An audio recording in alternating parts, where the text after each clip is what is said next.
All right, let's get it rolling.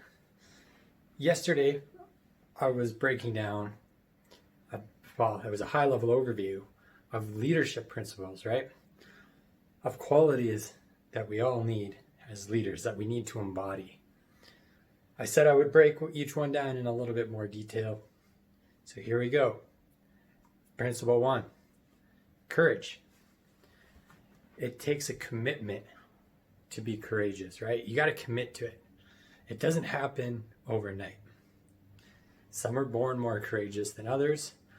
Other people, we've been in an environment where we've been forced to be courageous. It takes many different forms, right?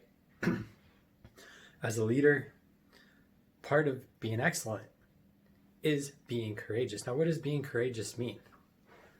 Being courageous means leading from the front, not letting your title or your position dictate what you do or what you don't do in whatever environment that you're in, right? Too often we see leaders that would just rather sit on their bench and yell at everybody and not do anything. And that's not courageous. It's weakness. Only wimps sit on the sidelines and yell and belittle, right? Have the courage to go out on a limb. Have the courage to step out in front of your team and lead from the front and lead by example. Have the courage to visit the front lines and build relationships with everybody from the front line to the top, and have the courage to let your team lead. We all have different strengths and weaknesses. We have different skill sets. We have different hobbies. We have different passions. When you have the courage to say, this isn't my cup of tea, this isn't my passion, this isn't my whatever, and you choose somebody who's better equipped, better in alignment with the tasks or the obstacles that need to be overcome, and give them the authority to lead or run point, understanding that we are all leaders. And the more that we all step up together, the more we're going to grow, flourish, and become abundant together, right? That old ways of just, sitting on your bench and just pointing the finger and whatever, that's gone. It's dead. It does not work anymore, right?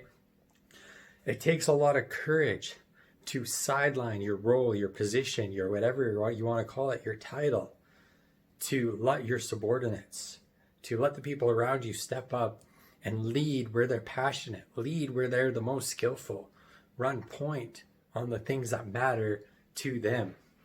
It takes courage to listen to your team's ideas and reflect on it and give them permission to run with it just to see how it goes. Even if you could see that they're setting themselves up for a failure, let them run with it. Let them learn. Let them get it out of their system. Don't set them up for failure just because to teach them a lesson and I told you so. Right? That shit doesn't work either. But you could step in and say, look, I appreciate what you did. You did a great job. Here's the things that went right. Here's what could have been done better. And from an objective point of view, if this, and this would have been thrown into the mix, your success rates would have been that much higher. And you would have executed it well. Go at it again. Try again. Right? Human nature, we need courage. People, we look up to people who have the courage, the passion, and the desire to take risks, to take leaps, to cover us when we fall down and help us get back up. It takes courage to lead by example. It takes courage to lead from the front. It takes courage to abandon our titles and let our teams run with their ideas and step up and lead in their own right. As you go forth today and you talk to your teams, your family, everyone, do it with courage. Do it with mojo, right? Put your mojo into it. Do it with courage. Instill them with courage and passion to follow whatever it is that they feel they must follow. And watch the results, watch the success of your teams exponentially grow.